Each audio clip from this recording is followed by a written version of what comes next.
that follow there. Good morning, ladies and gentlemen. Happy Friday, the first Friday of March. It is the 5th of March. 5th of March. It's the fifth day and the first day of March. First day was a month, isn't it? I just want to thank you all for coming through the support of the show. We've got quite a lot to get through. There's no business like show business. Tsunami. What about tsunami happening again? Mega. I just want to introduce myself.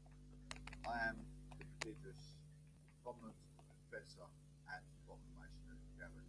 The show today is going to be absolutely phenomenal. So, if you've got any new listeners, please, if you want to leave your comment, you can comment in the right-hand corner of the show where it says "Say Something." Leave your comment. Thank you ever so much for coming through.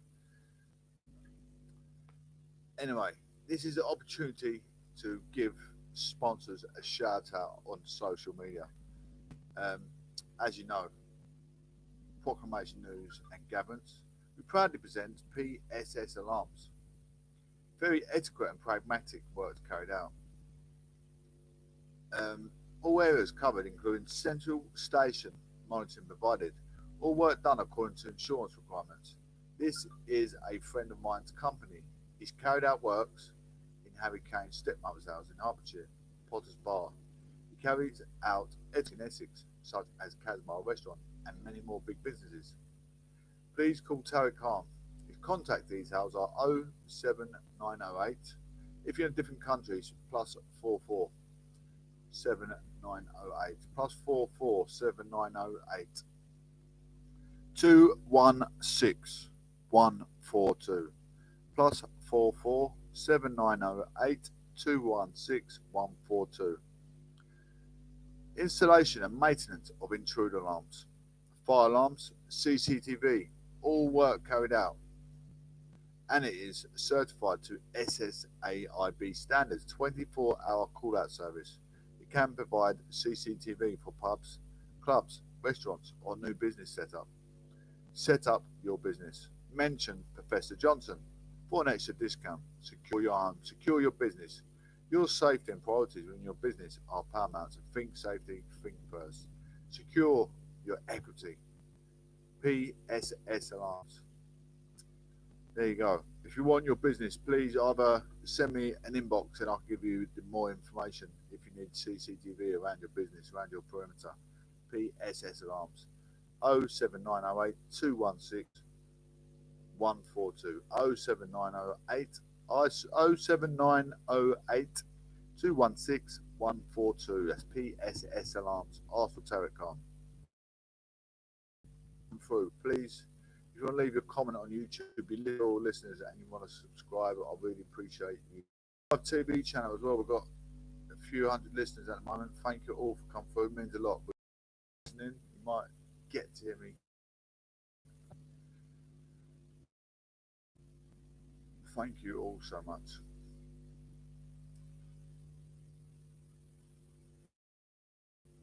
Talk about the multi-millionaire. A lot of mums are a bit terrified putting their kids back to school after, got a lot of mums got vulnerable kids, but take them back to school after, Monday. After this former Billericay town owner has reportedly moved abroad and is no longer able to commit to the club. Glenn Tamplin poses with Coggeshall Town Ollie Mers at their match against Romford FC in 2019. The multi-millionaire and character Glenn Tamplin has left Romford and took over at Romford FC in December 2019 and promised the club a new stadium and promotion. However, the club has now companies have parted ways. In a club study, the events that were to unfold across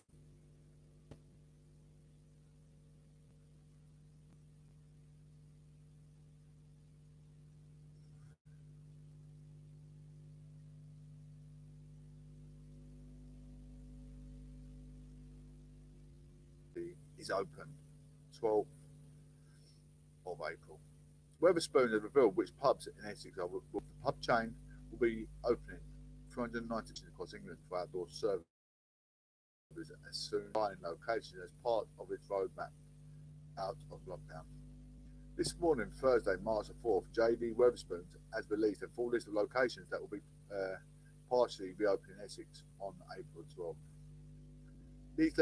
These locations will be offering outdoor drinking and dining and drink via Wetherspoon app or via service from servers.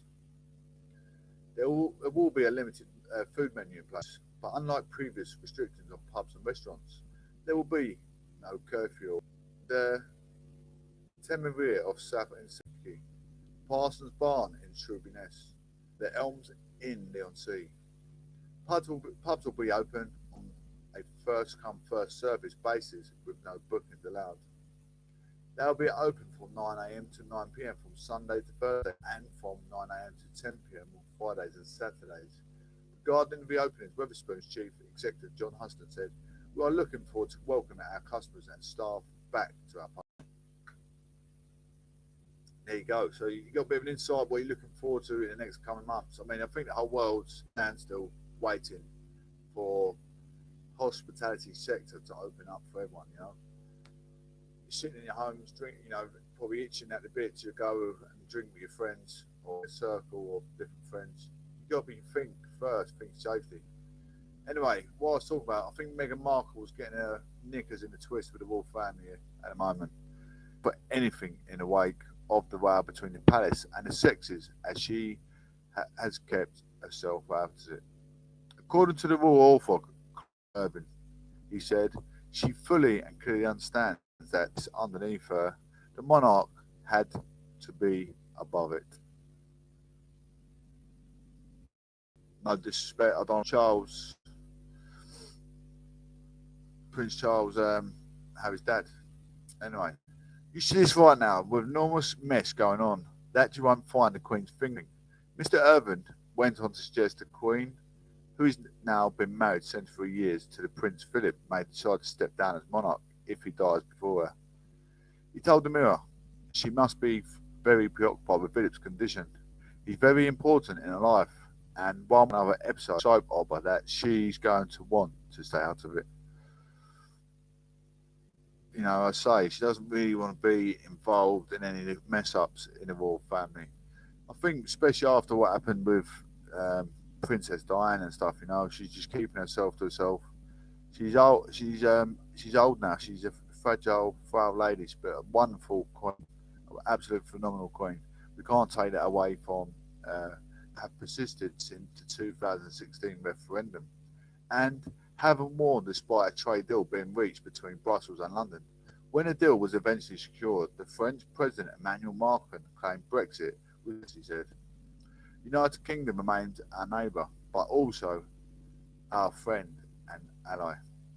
This choice to leave Europe, this Brexit, was a child of the European malaise of many lies and false promises. His predecessor, Francis Hollande, took a similar dismissive stance on Brexit, demanding that the UK pay a price for leaving the EU. Mr. Hollande's comments came in October 2015 as the then Minister Theresa May prepared for withdrawal negotiations with Brussels. The former French president said the UK has decided to do a Brexit. Well, then we must go all the way through the UK's willingness to leave the EU. Have firmness. If not, we would jeopardise the fundamental principles of the EU. Other countries would want to leave the EU to get the supposed advantages without the obligations. There must be a threat. There must be a risk. There must be a price. Otherwise, we'll be in a negotiation that cannot end. The EU in January the 26th. That's when we left the EU in January, just gone. So why are they still under these trade talks? We're looking at middle class. Meghan Markle's old lifestyle.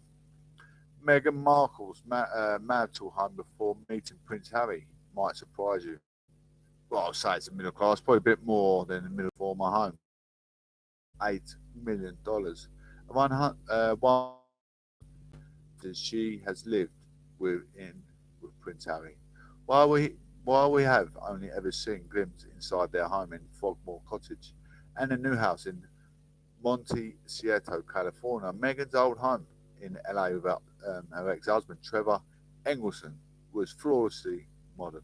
Meghan and Trevor reportedly lived in their LA home between 2011 and 2013, around the time that Meghan landed the group as they were Colonel Hancock Park, charmer with so much sunshine.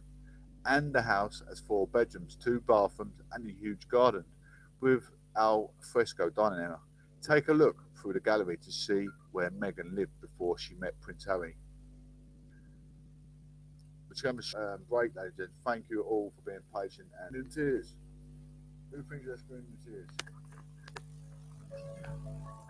Good financial plan can provide the freedom and peace of mind to live life your way.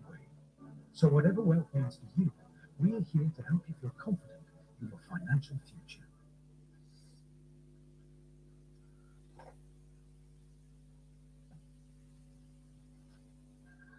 Hi guys, so Boris Johnson has a knack of acting weirder and weirder with successive Prime Minister's questions, and this one was no exception. Now, in this one, the topic of the day was international aid and the fact that the UK government is cutting aid. Now, Boris Johnson defended those cuts by saying that, well, we're in the middle of a pandemic and we need to cut costs, even though, handing £22 billion to Dido Harding to run a failed test and trace system, well, that was okay. But £250 million to help people in Yemen, for example, is a problem. At the same time, the UK is selling arms to Saudi Arabia, and this was an issue that was raised by Keir Starmer. Now, if you're not familiar with Prime Minister's questions, what happens is the Prime Minister delivers a speech, and the leader of the opposition has a number of questions. When the leader of the opposition asks his last question, Boris Johnson has a chance to respond, and he typically ridicules Keir Starmer, the Labour Party, and then asks for unity. But this exchange was even more weird than normal. Mr. Speaker and Chancellor are so determined to press ahead with their manifesto-breaking cuts to international aid, cutting the budget to 0.5%, they should at least put that to a vote in this House. Will you have the courage to do so? Prime Minister, Mr. Speaker, we are going to get on with our agenda of the thing for the people of this country and spending more than virtually any other country in the world. By the way, spending more still than virtually any other country in the G7 on aid. It's a record, I think, of which this country should be proud. Given the difficulties that this country faces, Mr. Speaker, I think that the people of this country will think that we've got our priorities right. He can't work out, Mr. Speaker, what his priorities are. 1 minute he's backing us on the roadmap. The next week he's turning his back on us. One week, well, he can't even address the question on the issues of the hour. He's going to have he could have asked anything about the coronavirus pandemic, Mr. Speaker. Instead, he's concentrated his questions. He's concentrated entirely to the interests of people of Yemen, Mr. Speaker. We are doing everything we can to support the people of Yemen, given the constraints that we face. We're getting on, Mr. Speaker, with a cautious but irreversible roadmap to freedom, which I hope that he will support. And very shortly, Mr. Speaker, you will be hearing a budget for recovery. The issue was international aid, and Keir Starmer challenged the government on international aid, and of course Boris Johnson criticized the people of Yemen. While in this entire exchange that took place before this, Boris Johnson was saying how the UK government is looking out for the people of Yemen. We're spending virtually more than anyone else in the G7. What I've said before, Boris Johnson doesn't really listen to questions. Boris Johnson doesn't actually read his questions. What happens is when a question is asked of the Prime Minister or a minister, it's sent in writing first. The Prime Minister's team creates a response for him and then he reads it out in Parliament. Unfortunately, it seems that Boris Johnson is either not getting these questions or he's not bothering to read them or listen to them in Parliament. He just wants to respond in a way. I think he's adding something at the end of these speeches by himself. Attack Keir Starmer on the coronavirus. The issue wasn't raised. It wasn't raised in Prime Minister's questions in this part of the debate, the back and forth. Keir Starmer was talking about arms sales to Saudi Arabia, and he was talking about the cuts in foreign aid. He mentioned the coronavirus, but Boris Johnson wanted to talk about that. So instead of actually leaving it for another time, he tried to inject it into the back and forth, even though Keir Starmer had finished asking his questions. Once again, I really don't understand the value of all of this because Boris Johnson doesn't answer questions. He makes up his own questions and answers those instead. He grandstands and he just attacks the opposition and then asks them to form some sort of unity with the Conservative Party. Once again, I don't see the point of all of this. Let me know in the comment section, guys, what you think. As always, your comments are greatly appreciated. Thanks a lot. I want to say a big thank you to all of my patrons who ensure that this channel continues to exist. I'm eternally grateful for all of your support. If you join Patreon, you will receive instant access to our Discord server, where we have both audio and video chats. You can chat with me and other patrons, where we discuss important and non-important issues. Big Pharma doesn't want you to know about this technique. Break international law when it comes to Northern Ireland. So what is this about? It's in relation to grace periods. Now, these grace periods are periods of time where the European Union have said to Great Britain, to the UK government, we're going to allow certain goods to move from Great Britain into Northern Ireland, in a sense, unfettered. Now, other goods have to be checked. And because these goods are being checked, it's creating disruption in Northern Ireland. Supermarkets are not able to get access to the goods that they want, and even cases of people sending packages from Great Britain to Northern Ireland are seeing their packages opened and checked, and this is also creating delays. So what's happening is businesses in Northern Ireland are putting pressure on the DUP, who you're going to hear from Jeffrey Donaldson of the DUP, and the DUP are putting pressure on Brandon Lewis, the Northern Ireland Secretary, and Boris Johnson's government to do something about it. Now, it seems what the British government are going to do now is unilaterally extend these grace periods, not actually consult the European Union first, but just unilaterally do this, and in a sense break international law, because it was an agreement that they signed in regard to these grace periods. And you have to remember that the grace periods were something that the European Union gave as a help to the UK. These grace periods allow businesses to adapt to the changes as a result of Brexit. This is because of Brexit, we have to remember. This is not about the protocol, what the DUP want to throw away. This is the consequence of Brexit.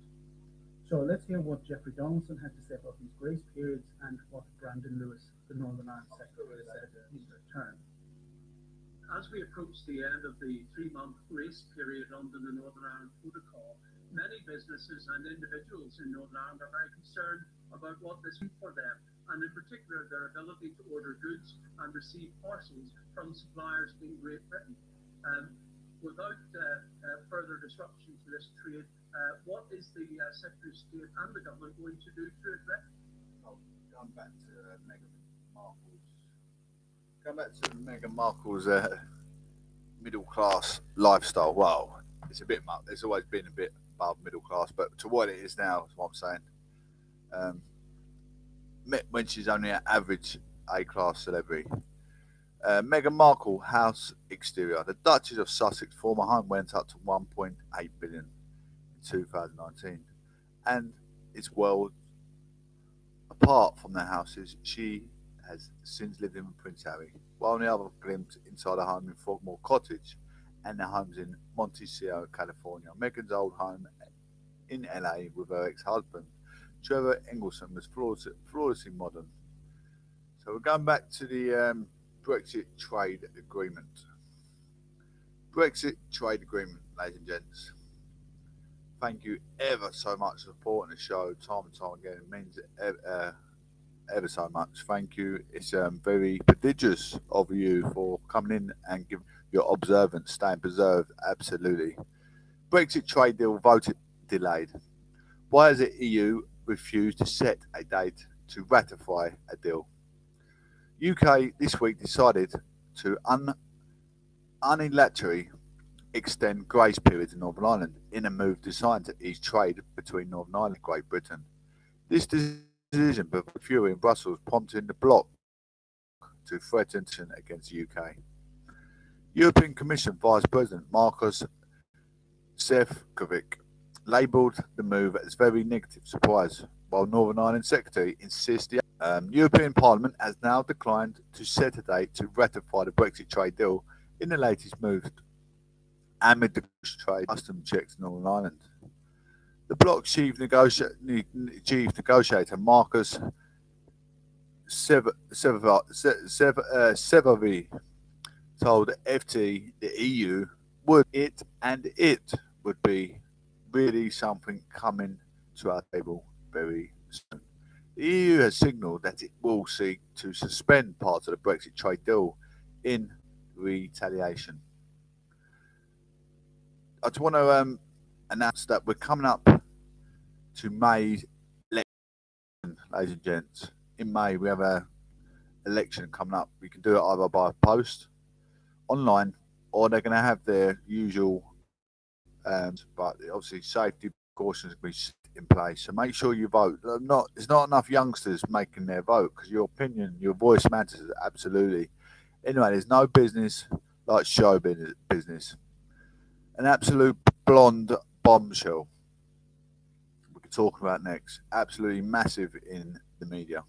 Massive in the show business. Holly Willoughby's MS skinny jeans and tree become. I'll be with you in 2 seconds, girls. I'm going to play the violin, so I'll chat with you in a bit. Holly Willoughby's MS picks are always high on our wish list, but we weren't expecting people. If you can support me, 9:30. Sandro Paris. These trousers were teamed with a black pair of ankle boots and a classic leather jacket. Rock chick makeover. Some fans weren't quite as good. Sharing the snaps on Instagram, Holly wrote, "Not long now until Mother's Day. Being a mum is raised by the best mum in the world. Fill them with love. That's what mine did. Love you, mama." Holly's pink Ramones t-shirt instantly became a talking point among fans. One enthusiast loving the Ramones shirt, while another shared the Ramones rock girl. There you go. Make sure to have a lovely day with your mother on Mother's Day. Let children talk to doctors without a parent being present. NHS proposes. Children should be allowed to speak to doctors without a parent present. New NHS guidance proposes. The draft rule change from the National Institute of Health and Care Excellence. The NICE is called. National Institute of Healthcare Excellence. Also states that charge the doctor, they need to, because a mum and father can say my child's not well, and before they know it, the child could be fit, and her parents, such as symptoms to look out for or post-treatment care, it adds. The proposed change is intended to involve children more in disease care, and this might include the parent or carer reassuring their children or young person that they can part of or all of their appointment without them being present if they prefer. The doctor is not to assume that certain groups of children and young people will not want or will not be able to advocate for themselves. The current NHS consent guide for parents states that once a child reaches the age of 16, they can agree to examination or treatment, just like adults. It adds that children under 16 may still be able to give consent for themselves, provided they are mature enough to understand fully what is involved. The new NICE guidelines says poor experiences dealing with the NHS may lead to some children to suffer anxiety and experience work It also recommends that young people and their carers should be warned that some medical information available online may be inaccurate. Bear with me 2 seconds.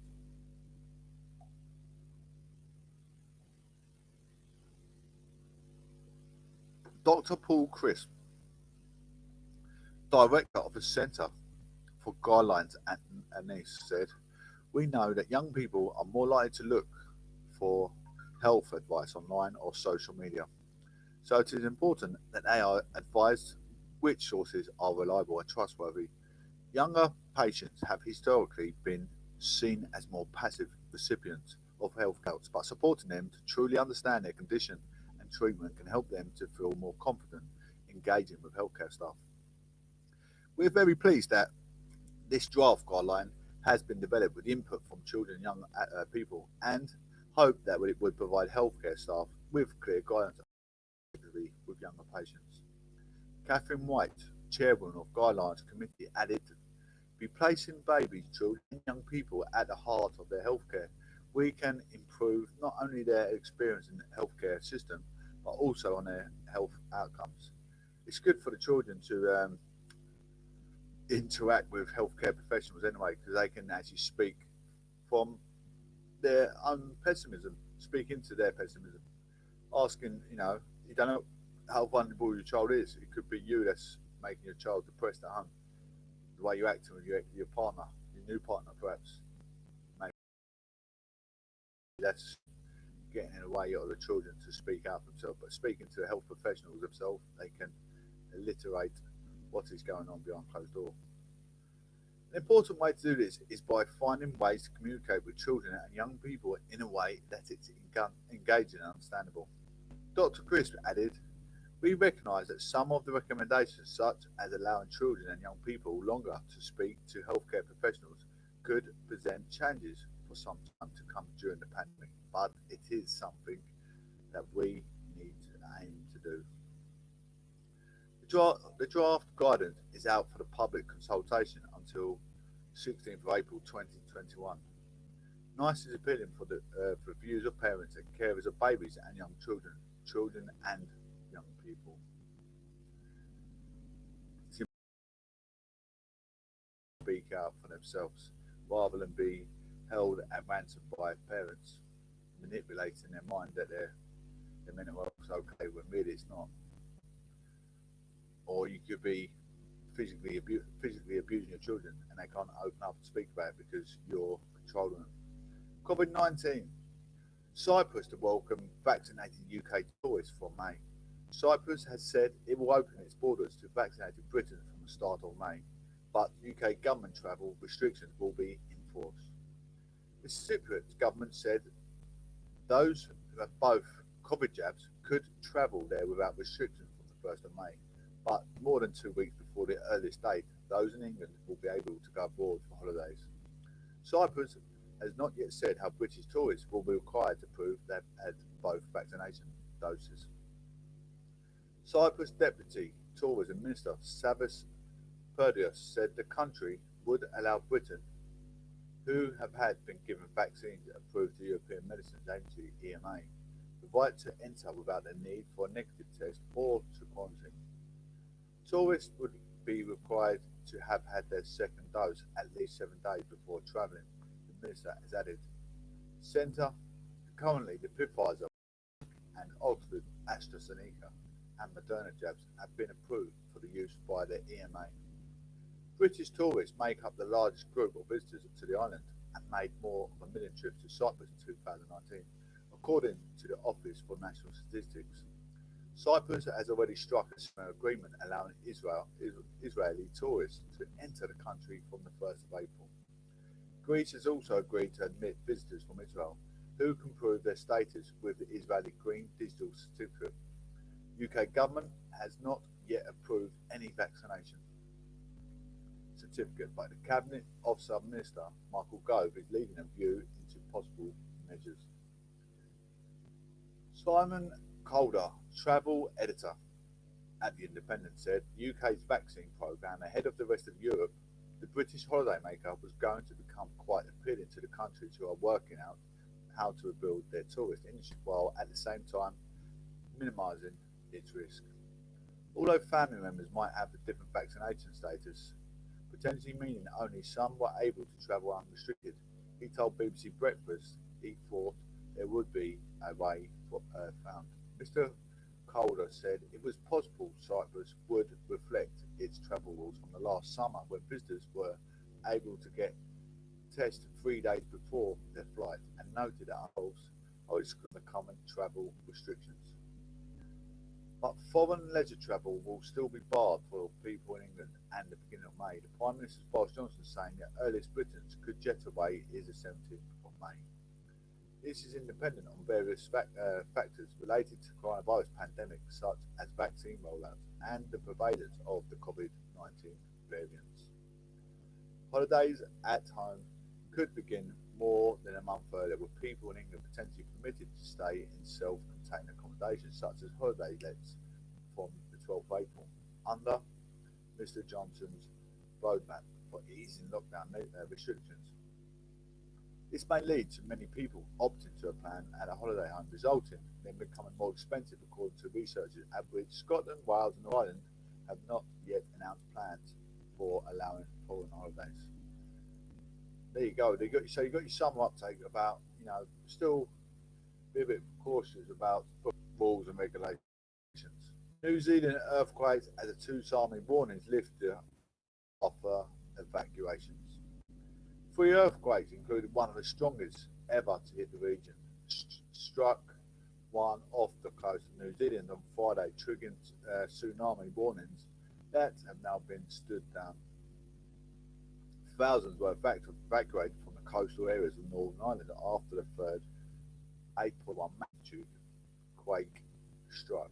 There was reports of a traffic gridlock of people tried to reach high ground. The national tsunami warning was lifted at 3:43 p.m., some 13 hours after the first earthquake. Some waves surged the coast, but Friday afternoon, authorities said the largest waves had passed. Residents were told they could return home, but they were warned to stay off the beaches. The South Pacific archipelagos, the New Caledonian and the Vanuatu had been warned to prepare for very dangerous waves. Their coast could see wave surges as high as 3 meters, 10 foot high. While parts of South America, in Peru, Ecuador and Chile, were warned they could see 1 meter waves reaching their coast. The Hawaii-based Pacific Tsunami Warning Center said tsunami waves have been observed, but as yet no damage had been reported. Bumper-to-bumper traffic. New Zealand Prime Minister Jacinda Ardern posted on Instagram, "Hope everyone is okay out there." The 3 earthquakes, all above 7.0 magnitude, came during the early hours of Friday. The last at 8.1 struck at around 8:30 near the uninhabited Kermadec Island, 1,000 kilometres, 621 miles northeast of New Zealand. While earlier tsunami warnings had been called off, the third quake prompted the National Emergency Management Agency to send out the new alert. The tsunami sirens sounded in some areas. We have issued the tsunami warning for New Zealand coastal areas following the magnitude 8.1 earthquake near Kermadec Island region. There is a land and a marine tsunami threat in the EMA. It will be issued to areas under land and marine tsunami threat. The agency told people near the coast in several areas to move in immediately to the higher ground or get inland as far as possible. It said strong and uncensual currents are unpredictable surges, with tsunami activity continuing for several hours. Local media reported gridlock towns such as Whangarei and Rakatane as people tried to flee their homes, schools and workplaces. In nearby Oaktown, resident Leslie Peake was quoted by the New Zealand Herald as saying the traffic was bumper to bumper with a huge queue of people evacuating. New Zealand's Civil Defence Department advised people to walk or cycle, avoiding getting caught in traffic. Meanwhile, local media posts footage of waves rolling into Tokomaru Bay Just last week, New Zealand marked the 10th anniversary of the 6.3 magnitude earthquake that destroyed parts of Christchurch and South Island, killing 185 people. Tsunami warnings were also issued for Hawaii and America's Samoa, but later stood down. Patrick Tia Reed, 37, was among those in America's Samoa, situated from 3,300 kilometres, 2,000 miles northeast of New Zealand, while had been told to evacuate to higher ground in emergency bulletin. Alarms went off in our executive office building, and we immediately took for higher ground. Mr. Tia Reeds, who works for the government in the US territory, told the BBC he said that the tsunami of 2019, which was triggered by an 8.1 magnitude earthquake, was very, very much vivid in many Samoans' minds. There you go. It's going to be tsunami all over again, ladies and gents. There we have